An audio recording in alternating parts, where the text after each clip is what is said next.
لیکن آج کل ہمارے معاشرے میں کیا ہے؟ ہمارے معاشرے میں یہ ہے کہ دعوت کریں گے بس ہم غوث پاک کو صرف دعوت سے پہچانتے ہیں. 11ویں کی دعوت کریں گے ہمارا اور غوث پاک کا اتنا تعلق ہے بس، اس سے زیادہ ہمارا کوئی تعلق نہیں ہے. بس اتنا تعلق ہے کہ اس کے بعد بھول گئے، پورے سال غوث پاک کو یاد نہیں کرتے. ان کی تعلیمات کیا ہیں، ان کے ارشادات کیا ہیں، ان کے نظر و افکارات کیا تھے، وہ کیا بتانا چاہتے تھے، انہوں نے اپنی کتابوں میں کیا لکھا. انہوں نے 2 کتابیں لکھی اتنی موٹی موٹی، ان کتابوں میں کیا لکھا ہوا ہے اس بات سے ہمیں کوئی مطلب نہیں ہے. بس ربیع الثانی کا مہینہ آئے گا ہم 11ویں کی دعوت کر لیں گے، بس اب ہمارا یہی تعلق ہے غوث پاک سے. اس سے آگے ہمارا کوئی تعلق نہیں ہے اور نہ اس سے آگے ہمیں کوئی بات بتانے کی ضرورت ہے. ابھی اس سے آگے بڑھ کر کوئی بات بتاتے ہیں لوگ ناراض ہو جاتے ہیں. بے نمازی سے آپ کو سخت نفرت تھی، بے نمازی کا آپ نماز جنازہ نہیں پڑھاتے. تو غنیۃ الطالبین، فتوح الغیب 2 کتابیں ہیں انہوں نے جو اپنے ہاتھوں سے لکھی ہیں، اتنی موٹی موٹی کتابیں 700 صفحات کی. آپ اس کتاب کو پڑھ کر دیکھیں، صاف انہوں نے لکھا ہوا ہے کہ کبھی بھی پوری زندگی میں شیخ عبد القادر جیلانی نے بے نمازی کی نماز جنازہ نہیں پڑھائی. اور یہاں ہماری سوچ کیا ہے؟ دعوت کریں گے بھائی، بس دعوت کر دیے، بس ہمارا اتنا تعلق ہے. اب جنت کا ٹکٹ میرے کو مل گیا، جنت کی چابی میرے ہاتھ میں. کل اس 11ویں کی دعوت کرانا، رات کے رات جنت کی چابی میرے ہاتھ میں آ گئی. اور دعوت کس کی ہو رہی ہے؟ یہ دعوت کیوں مشہور ہوئی؟ غوث پاک جو تھے شیخ عبد القادر جیلانی، وہ ان کے یہاں لنگر چلتا تھا. کس کے لیے لنگر چلتا تھا؟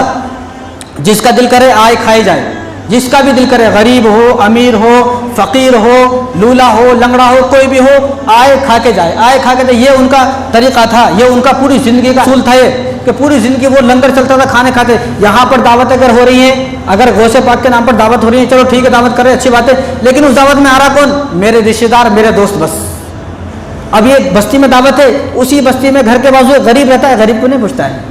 ایسی دعوت کی اللہ کو کوئی ضرورت نہیں ہے، نہ غوث پاک کو ضرورت ہے.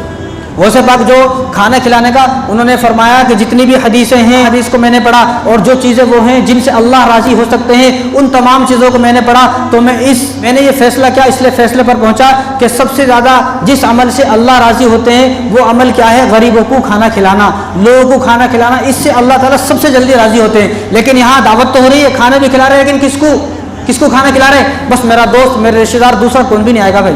ایسے دعوت کی غوث پاک کو کوئی بھی ضرورت نہیں ہے. کبھی کسی نے دعوت کی، کبھی کسی مدرسے کے بچوں کو بلائے، کبھی آپ نے تلاش کیا کہ اس ایک آدمی، چھوڑو کیا بات بتائیں گے، ایک آدمی کو یہاں پر بھگونا لے کے آئے دن میں 11ویں کی دعوت کر رہا ہوں، میں غریبوں کو کھلانا چاہتا ہوں. غریب بچے کہاں ہیں؟ اب 2-4 بچوں کو یہاں پر بلایا، کھلایا، تو اس کو اٹھا کر دیکھا تو میٹھے چاول تھے. یہ میٹھے چاول غریبوں کے واسطے اور تیرے رشتے داروں کے واسطے مٹن چکن ہے کیا؟ یہ کیسا انصاف ہے؟ یہ کون سا انصاف ہے بھائی؟ اگر آپ دعوت کر رہے ہو، آپ دعوت میں سب سے پہلے غریبوں کو بلائیں گے تو آپ کی دعوت قبول ہوگی. یہ ایصال ثواب کی دعوت ہے. غوث پاک کی ایصال ثواب کے لیے جو دعوت کی جاتی ہے اس میں صرف غریب آئیں گے. غریبوں کا حق ہے، آپ کے رشتے داروں کا کوئی حق نہیں ہے.